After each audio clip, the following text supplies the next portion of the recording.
کہ میں آپ تک پہنچاؤں، میں اس کو بڑی آسان اردو میں یا آسان لفظوں میں اور بڑے تھوڑے وقت میں آپ تک پہنچا سکوں۔ پادری صاحب مجھے یہ بتا دیں بس کہ میں نے یا میرے پاس منادی کے لیے کتنا وقت ہے۔ 9 بجنے میں ابھی 3 منٹ باقی ہیں اور آدھا گھنٹہ میں نے آپ کے سامنے کھڑا ہونا ہے اور آپ نے مجھے برداشت کرنا ہے،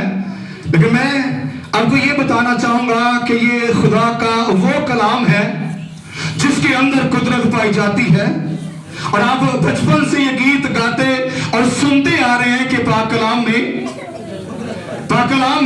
بولے پاک کلام میں قدرت پائی، کہ بے شک قدرت سے، طاقت سے اور قدرت کے عجیب کاموں سے بھرا ہوا ہے، اور یہ وہی کلام ہے جس کے بارے میں شاہ اسرائیل بزرگ داؤد کہتے ہیں کہ خداوند تیرا کلام میرے قدموں کے لیے چراغ اور میری راہ کے لیے روشنی ہے، اور یہ وہی کلام ہے جس کے بارے میں شاہ اسرائیل بزرگ داؤد کہتے ہیں خداوند تیرا کلام میری ہڈیوں کے لیے تازگی ہے، اور یہ وہی کلام ہے جس کے بارے میں لکھا ہے کہ یہ شہد سے بھی زیادہ میٹھا ہے۔ اور اسی کے بارے میں خدا کا بندہ کہتا ہے کہ خدا اپنا کلام نازل فرما کر اپنے لوگوں کو شفا دیتا ہے۔ تو کئی بار ہم نے شفا کو صرف اور صرف محدود کر رکھا ہے اور خاص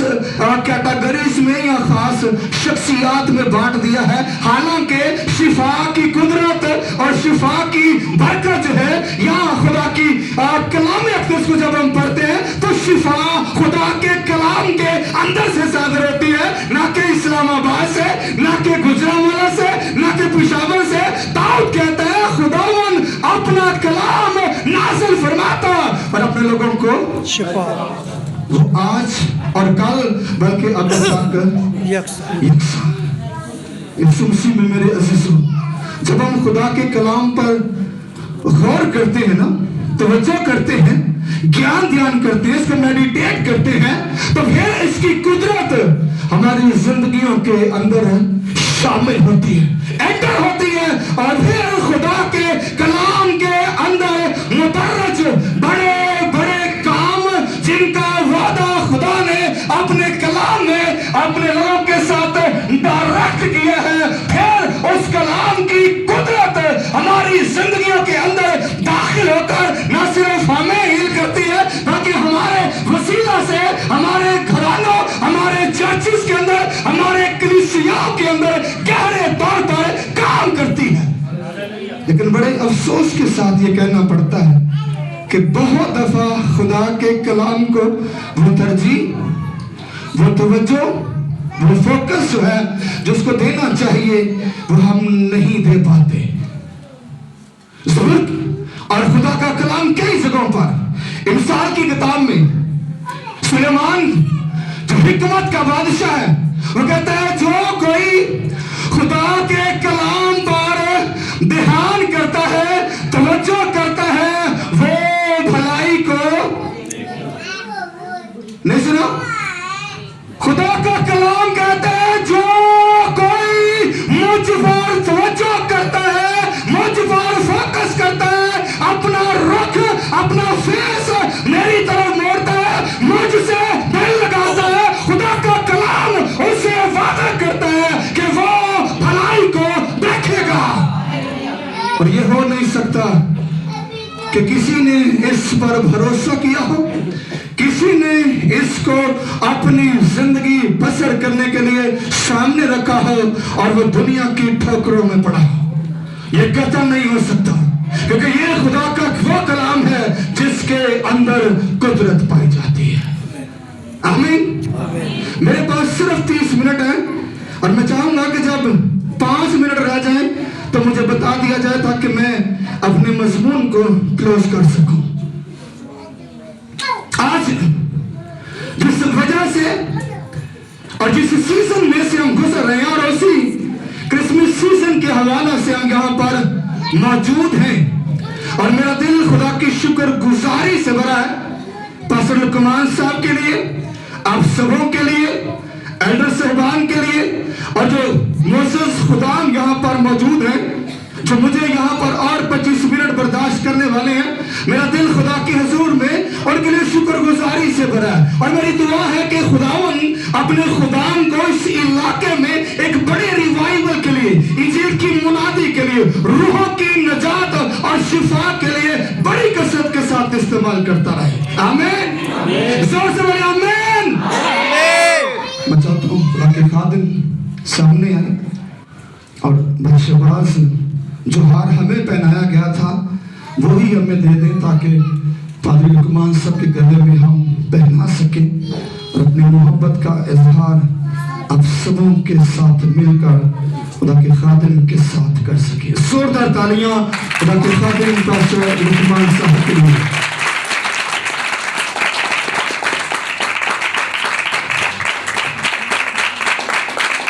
शुक्रिया फाजिल साहब, खुदावन आपको बहुत ज्यादा बढ़ाए, चर्च को बहुत सारी ग्रोथ दे, खुदावन हर लिहाज से आपको ब्लेस करे और आप खुदावन के नाम को जलाल और बेहतर तौर पर देते चले जाए। इस यीशु में मेरे अजीजों, ये दिसंबर जो है, क्रिसमस सीजन जो है, हम सब जानते हैं कि इसका रीजन मेरा और आपका खुदावन यीशु मसीह है, और हम यीशु मसीह की आमद के इस महीने को बड़े जोश खरोश के साथ, बड़ी गर्मजोशी के साथ, इस तरह के और इसके अलावा और भी इस तरह के प्रोग्राम ऑर्गेनाइज करके यीशु मसीह की आमद को सेलिब्रेट करते हैं। उसका आना,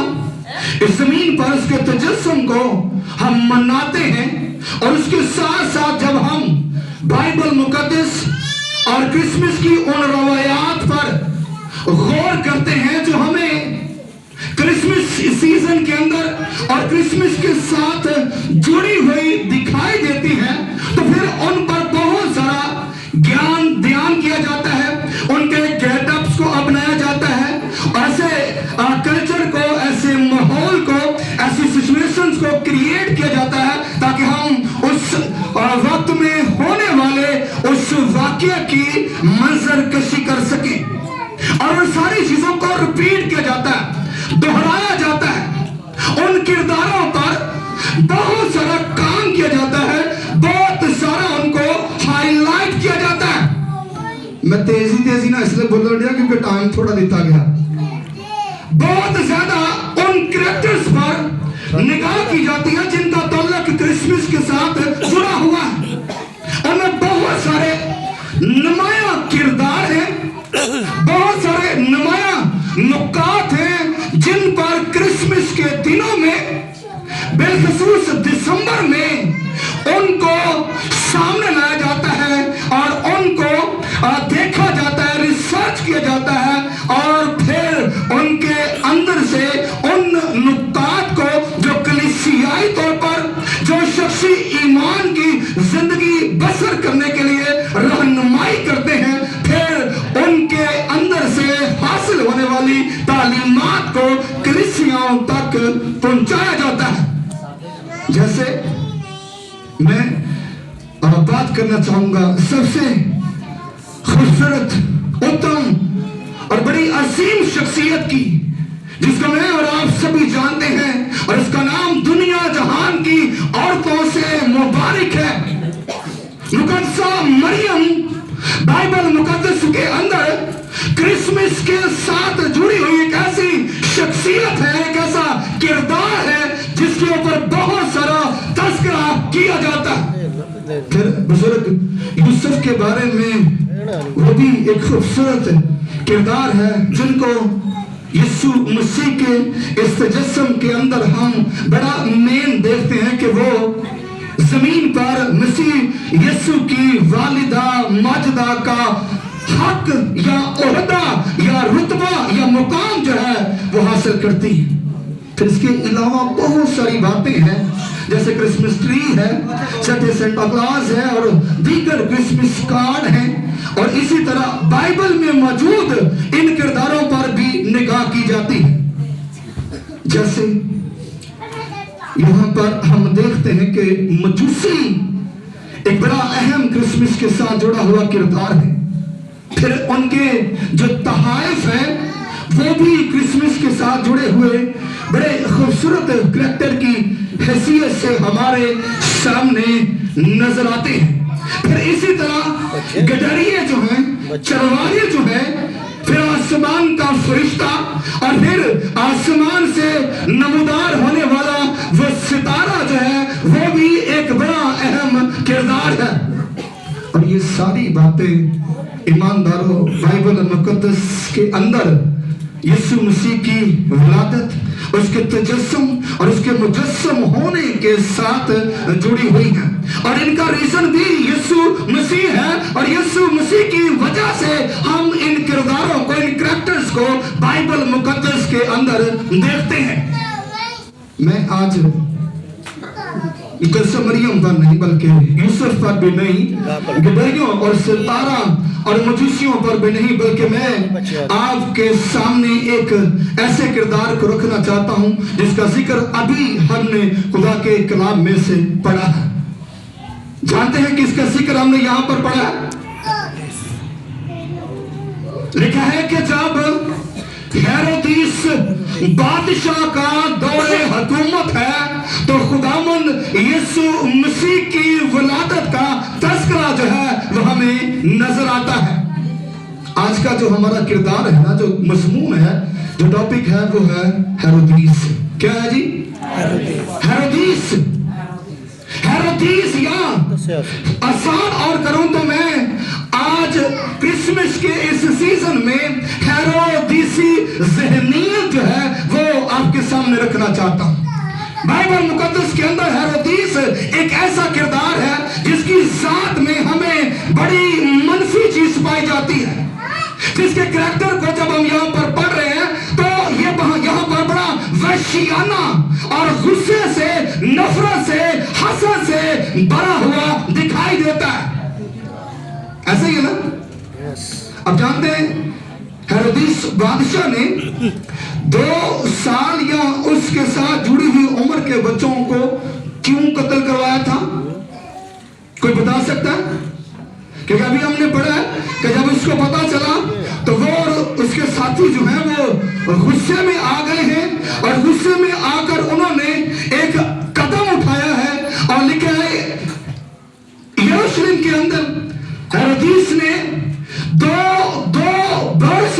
या उससे थोड़ी सी कम उम्र के बच्चों को कत्ल करवा दिया। क्यों? क्योंकि वो चाहता था कि मेरे सामने मुझसे बड़ा कौन सा बादशाह, वो ये चाहता है कि मैं अकेला बादशाह हूं और कोई बादशाह, कोई इंसान, कोई और शख्सियत मेरे मध्य मुकाबले नहीं आ सकती। मैं एक ऐसा बादशाह हूं जो सिर्फ अकेला रह सकता हूं और मेरा तख्त और ताज, मेरा रुतबा ऐसा है कि कोई मेरा मध्य मुकाबले नहीं रह सकता या नहीं हो सकता। ये मैं गवारा नहीं करता कि कोई और बादशाह मेरे अलावा वजूद में आए या ऐलान बादशाहत करे। उसके अंदर हसद भरा हुआ है, उसके अंदर नफरत दिखाई देती है, उसके अंदर बख्श है, गुस्सा जो है, अदावत जो है वो छलक रही है। और इस बना पर उसने ये ऐलान कर दिया कि यीशु इन यरूशलेम में पैदा हुआ होगा तो उसको कत्ल करवा दिया जाए। आज चर्चिस के अंदर पादरी साहबान बैठे हुए हैं, मैं बड़ा माड़ा जा पादरी हूं। ये बड़ा प्रॉब्लम है कि हम अपने अलावा किसी दूसरी शख्सियत को कबूल करने के लिए तैयार नहीं है। ये बहुत बड़ा प्रॉब्लम है और कलीसिया की बरकत के अंदर बहुत बड़ी दीवार है कि कलीसियाएं, चर्चेस, लीडर्स अपने अलावा किसी दूसरे को तस्लीम करने के लिए तैयार नहीं है। कबूल करने का हौसला उनके अंदर नहीं पाया जाता। वो कहते ना मैं कल्ला ही शेर हां तो जो मैं कर सकना मैं ही कर सकना, मेरे अलावा और कोई भी मेरे मुकाबलेदार नहीं है। हेरोदिस के अंदर भी یہی مائنڈ سیٹ ہے, یہی اس کی ذہنیت ہے, یہی